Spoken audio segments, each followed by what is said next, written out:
today's session, where at the very outset we are going to analyze the structure of this poem Tears, Idle Tears. This poem has 4 stanzas, each consists of 5 lines.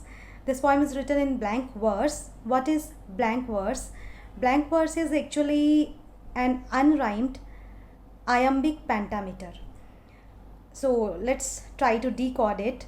Unrhymed. Unrhyme gives the sense that where there is no rhyme scheme. For example, if I sing this poem, Twinkle, twinkle, little star, how I wonder what you are. There is a rhyme scheme at the last, as we can see the last word, R. But unrhymed, it gives the sense that Tears, Idle Tears has no rhyme scheme. It is not in this particular rhyme where we can match the last sound of the last word. So it is unrhymed. This we have got the sense. And iambic pentameter. Now, what does it mean by iambic pentameter? Let's see. We can start from meter. What is meter? Meter means to measure. And in poetry, what we measure foot. And what is foot? Foot is a combination of stress and unstressed syllables. At first we must know what is syllable. Syllable is a unit of pronunciation. We can say a syllable is that unbroken sound which can't be broken more. Like for example, chat and little. If I speak chat, so there is only one sound. No, I can't go further. Chat, so there is one syllable. Little, ई और अ की sound दे रहा है ये, तो यहाँ पे 2 syllables है. Chat, little, इस तरह से हम syllabus डिटरमिन कर सकते हैं वर्ड्स को रीड करके, उन्हें प्रोनाउंस करके. अब जो सिलेबल्स हैं उनमें वैरायटी होती है, क्योंकि कुछ सिलेबल्स को हम एक्सेंटेड होते हैं और कुछ अनएक्सेंटेड होते हैं. लाइक कुछ हम लॉन्ग प्रोनाउंस करते हैं और कुछ को शॉर्ट में प्रोनाउंस करते हैं. And as per their pronunciation we call that they are stressed and unstressed. और एक फूट जो होता है उसमें वो एक पेयर होता है स्ट्रेस और अनस्ट्रेस सिलेबल्स का. और ये जो पेयर है और जिससे जो फूट बनता है, अब जितने फूट होंगे उस हिसाब से हम उसे metre we name it that metre. जैसे पेंटामीटर इफ़ आई से, तो दैट मीन्स इसमें 5 मीटर हैं. अब 5 मीटर का मतलब, पहले आप यहाँ देखिए कि 1 फुट में सिलेबल्स होते हैं, जनरली 2 सिलेबल्स होते हैं, 2 या 3 भी हो सकते हैं. और 1 मीटर में 1 फुट होता है. अब अगर 5 मीटर है, पेंटा मीन्स 5, टेट्रा मीन्स 4. अब पेंटामीटर है, that means here is 5 metre. 5 metre मतलब 1 मीटर में 1 फुट, तो 5 फीट हो जाएंगे उस स्टेटमेंट में. अभी इतना क्लियर नहीं हो रहा होगा, but when we proceed the picture will be more clear to you once keep on. Pentameter 5 feet. अब 1 फीट में जनरली अगर 2 सिलेबल्स कंसिडर करें तो यानी कि पेंटामीटर 5 फीट में 10 सिलेबल्स हो जाएंगे. फुट. अब what we saw in the very starting की पोएम जो है वो लिखी गई है किसमें? आयम्बिक पेंटामीटर में. पेंटामीटर भी डिटरमिन कर लेंगे, हम देख लेंगे कि कितने मीटर हैं. कितने मीटर मतलब कितने उस पोएम की लाइन में कितने फुट हैं. अब अगर 5 फुट हैं यानी कि एक फुट मतलब एक पेयर सिलेबल्स का 5 फुट है, तो पेंटामीटर हो गया. But iambic, how can we determine कि वो आयम्बिक है, ट्रोकेइक है या स्पॉन्डी है, किस तरह से? तो हमें उसके लिए वी मस्ट नो कि आयम कैसा पैटर्न है, ट्रोकी में कैसा पेयर होता है, स्ट्रेस अनस्ट्रेस का किस तरह से पैटर्न होता है.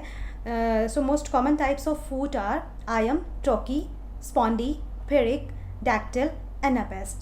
But in this session particularly we are going to discuss about only 3 feet, iam, trochee or spondy, because Tennyson has used these 3 feet in his poem. iam, किसी भी फूट को हम आयम कब कहेंगे? जब उस फूट में when we pronounce it, हम जब लाइन में लाइन को प्रोनाउंस करेंगे, किसी भी पोएम की लाइन को प्रोनाउंस करेंगे, तो उसमें हम एक पैटर्न को ऑब्ज़र्व करेंगे।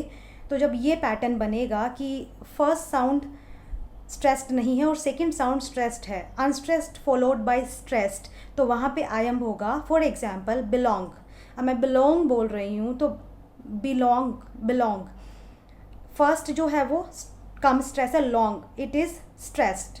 तो अनस्ट्रेस्ड स्ट्रेस्ड, इस तरह का पैटर्न जब बने तो उस फुट को हम बोलेंगे कि यह आयम्ब है। It means it is iambic foot. और अनस्ट्रेस्ड को हम रिप्रेजेंट करते हैं किस सिंबल से, यू कैन सी डैश से, एंड स्ट्रेस को हम रिप्रेजेंट करते हैं, इसका सिंबल है स्लैश।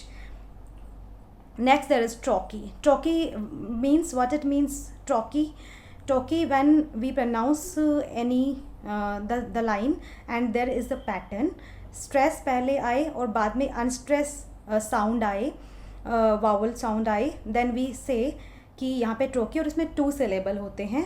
समर, समर, समर में क्या हुआ, summer first stress and then वो डाउन चला गया, अनस्ट्रेस हो गया, तो स्ट्रेस एंड अनस्ट्रेस का पेयर है, दैट इज ट्रॉकी।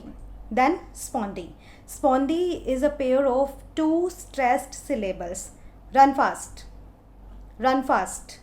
यहाँ पे 2 stressed syllables हैं and we call it spondy. Now see the line.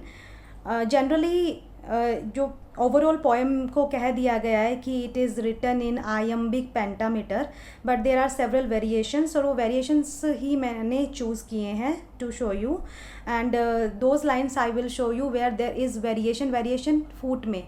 जैसे इसको बोला गया कि आयम्बिक पेंटामीटर में लिखी गई है, तो यहाँ पे आयम के अलावा स्पॉन्डी भी यूज़ है कहीं पर और ट्रॉकी भी यूज़ हुआ है।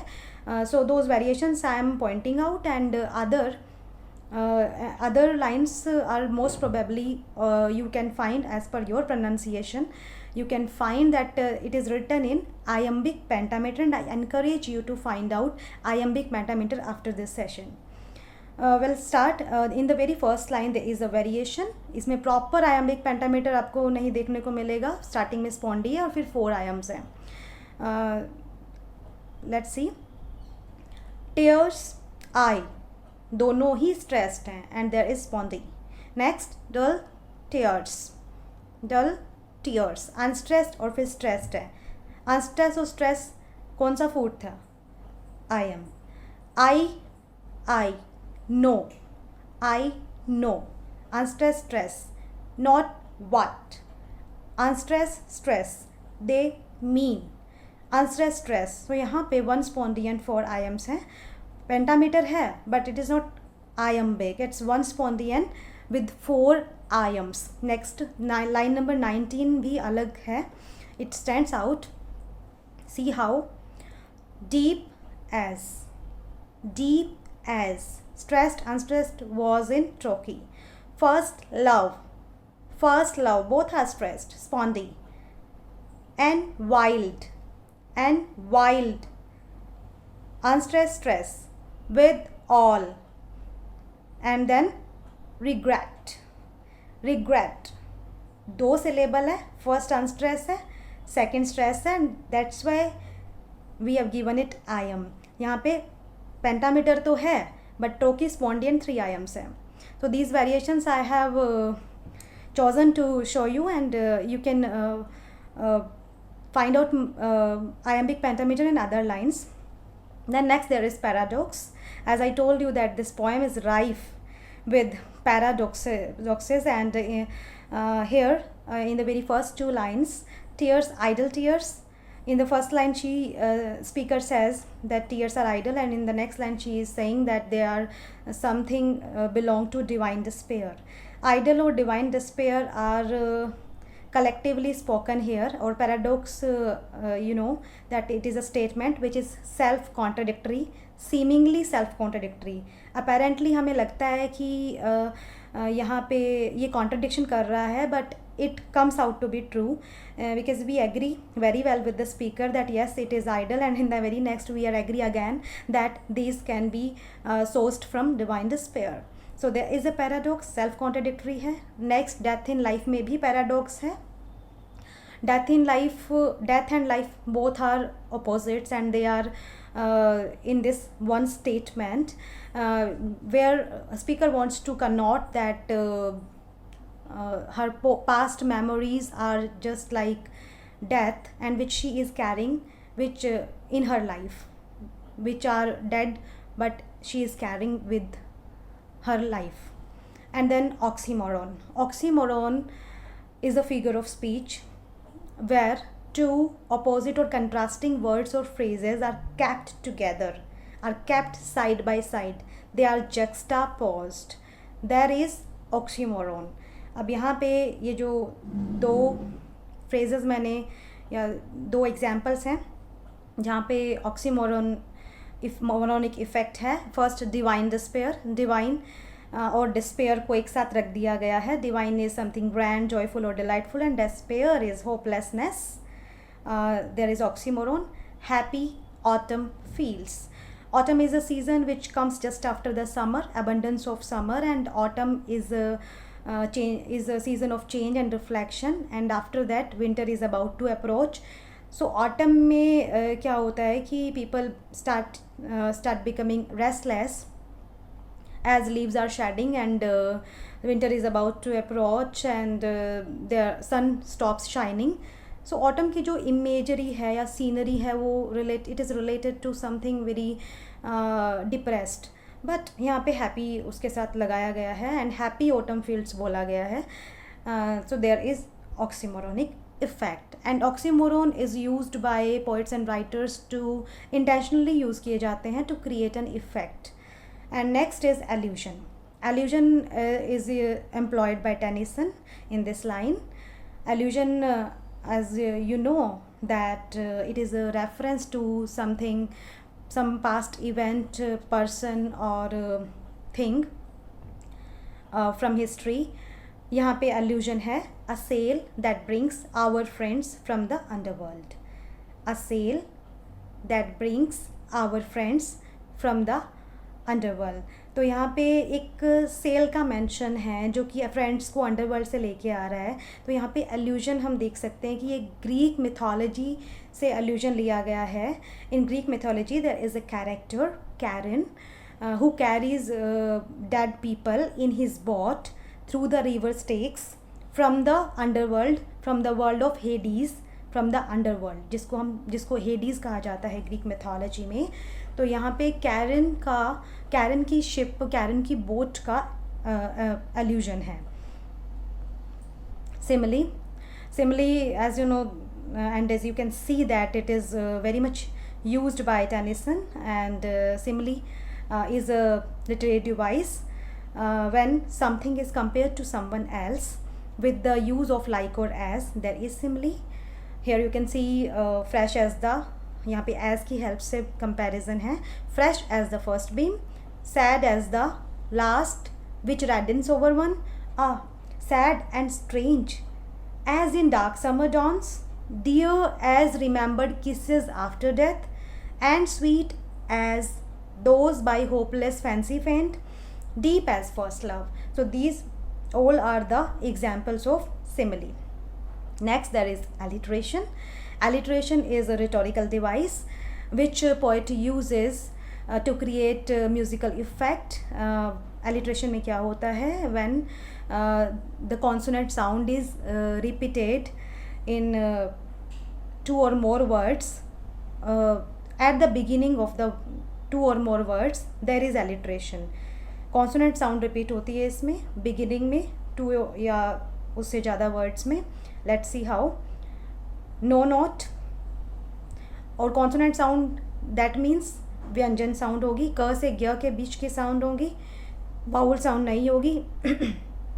No note, depth of same, divine despair, fresh as the first beam, friends up from which reddens over one with all, we love below the verge, so sad, so fresh, sad and strange as in dark summer dawns. These all are the examples of alliteration, and these all are the literary devices which Tennyson has employed in his poem to make it more effective. Thank you for watching.